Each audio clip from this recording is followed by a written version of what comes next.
Hello and welcome back to Rock Cycle. I hope you're having a good day. Now in today's news, I have accidentally let a moth into my room, and despite spending half an hour trying to get it out, it is still in here. So apologies if you notice a couple of times that it keeps flying in front of the light and making a bit of flickering. I've tried my best to get rid of it and I've just given up and accepted I am now roommates with a moth. But in some less important news, the 1975 finally released their longly awaited album, Notes on a Conditional Form, so let's get into it.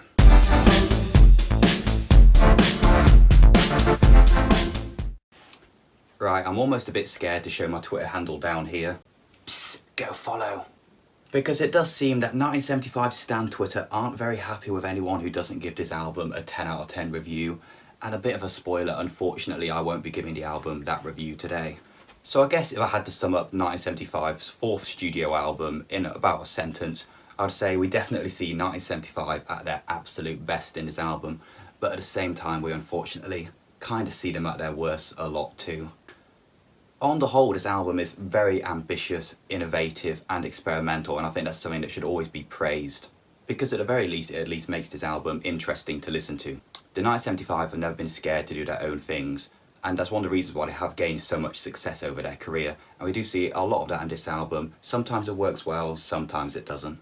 This album does really explore a lot of themes and genres, from punk to acoustic to even a bit of orchestral in there at some points. On the whole, I guess I would more or less define this as an alt-pop album, although I'd really feel the point of this album isn't to fit into any one genre or subcategory, so maybe I shouldn't define it as that. But vast innovation in music is always a risky business, as shown perfectly on this album, because while we have some absolutely amazing songs, there is also quite a lot of filler. And it is really a bit of a shame, because between the self-indulgence and the vanity almost of this album, there are some great hits that tend to get a little lost in there, judging on some other critics' reviews. There is still a lot of that borderline cheesy, bouncy and charismatic pop rock bobs that we all love and know from the 1975. I don't really think this album was helped by how many singles it had. I think there was about 7 singles in the end, and I think that's a bit of a problem, because when you release so many singles, it's basically like we've already heard all the highlights of the album already, so then when you sit down and listen to the album in full, all the new stuff you're hearing isn't as good. The creation of this album was a very ambitious and long process, and I think some of that ambition has led to this album's kind of downfall a little bit. As there's 22 tracks, and they originally planned to release this album within a year of brief inquiry to online relationships. And that was while pretty much constantly performing and touring around, and that sort of ended up to this album eventually being recorded in 15 different studios, I think, in about a dozen different countries. But despite the release date of this album being pushed back multiple times, I don't think they did fully fix all the cracks within this album. I know A Frail State of Mind seems to be a fan favourite, but honestly I just wasn't that keen on it. A few songs like that to me just feel a bit disconnected, and doesn't really feel like there's much harmony between the instruments and the vocals within the one song. Something like maybe the balancing's off a bit. Maybe it's the way the song's meant to be, and maybe it's just not for me perhaps. And we do also have a few songs like Having No Head, which are just ultimately a bit unfortunately pointless. But very fortunately, these weaker songs from the album are very strongly contrasted by the much better songs of the album. There are plenty of hit singles, both with the familiar 1975 sounds on songs like If You're Too Shy. Then you've got other hit singles like People with a completely new and unfamiliar sound from the 1975. This is probably the 1975 on the whole as the most out and out being a pop band, as we do see a pretty big shift away from the indie guitar riffs that defined their music in the early days. And these iconic indie guitar riffs seem to be predominantly replaced by electro-pop beats. And I think at times it almost makes this album feel a bit like a Matt Healy side project, because there's some songs where I kind of struggle to see what else the band was contributing towards that song. I mean, I'm sure the band is all contributing to every song to some degree and some level, but in some of these songs, Matt Healy is definitely the full focus. And that is both a good and a bad thing depending on the song, because Matt Healy is a very charismatic and talented man in his own way, and he can really carry a song predominantly under his own vocals. But speaking of vocals, we do have to talk about the very controversial large number of instrumental songs on this album. Some people love instrumentals, some people like me just aren't really that much of a fan of them.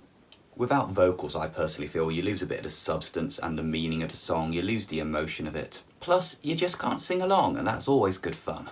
Matt Healy's tongue-in-cheek slick lyrics that are instant earworms almost every time have always been one of the strongest points of the 1975.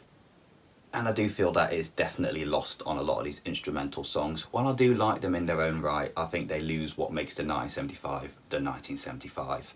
So let's move on and talk about some of the most interesting songs from the album. Of course, with there being 22 songs, we can't talk about each of them individually.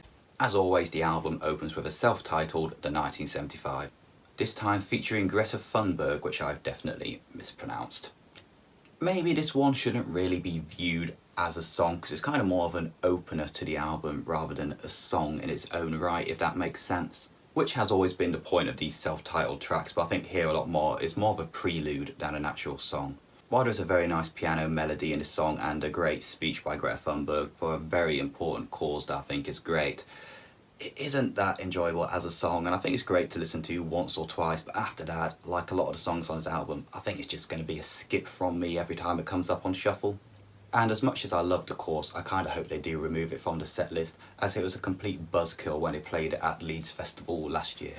Well, on to People, and that was certainly a very unexpected song with this very aggressive post-punk style. And the 1975 pulled off this sudden genre change really well, and I think Matt Healy is a very frustrated and a very ambitious person, and I think this song lets him release all of his anger that you tend to get in his interviews and his speeches between his songs. And while yes, he has political messages and strong meaning and aggression in a lot of their other songs, I think here he lets it out fully and goes on a rampage, and I think it does work very well, even if this song has been fairly polarising in the fan base. But on the whole, I think it is a great, aggressive and energetic song that really pumps you up. There Because She Goes is one of my favourite songs on the album, but it's just such a shame that it is only 2 minutes long. It's got a nice beat to it, it's fairly reminiscent of that old classic 1975 sound, but I feel they've really updated it for the modern era and incorporated some of the stylings that they've discovered along the way as their careers progressed. Jesus Christ 2005, God Bless America, despite being a bit of a mouthful to say, is another enjoyable song. It's a straightforward acoustic ballad with a nice calming nature to it, and the simplicity of this song is almost a breath of fresh air as you're listening through the album in full. It's nice to have a bit of a familiar sound that you can sit back and relax to.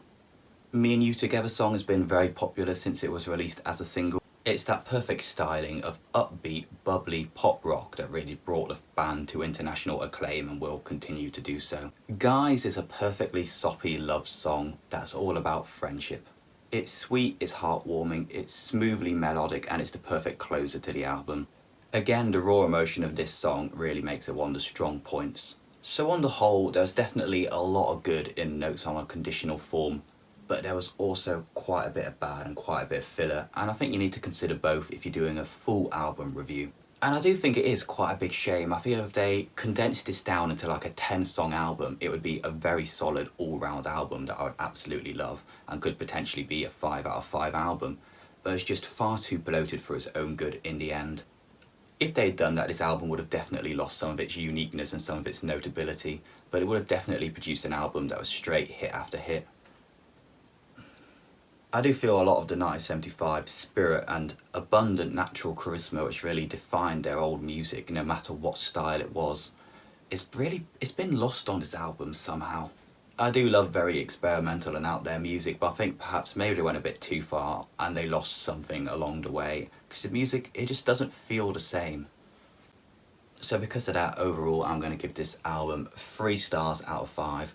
There's definitely some very strong highlights, and I think if you only listen to those songs you'll have an amazing time, but the rest of it you can probably forget about after 1 or 2 listens. Anyways, hopefully maybe some of you agreed with me. I'm sure plenty of you disagreed with me. You can talk about it down in the comments below. I'm happy to chat to people about whatever you think about this, because this is definitely going to be a very polarising album, because that's always the way with music that's this out there. So hopefully you've enjoyed watching. Please don't cancel me. Like, share, subscribe, the usual YouTube shit. And hopefully I'll see you in the next video. Bye bye.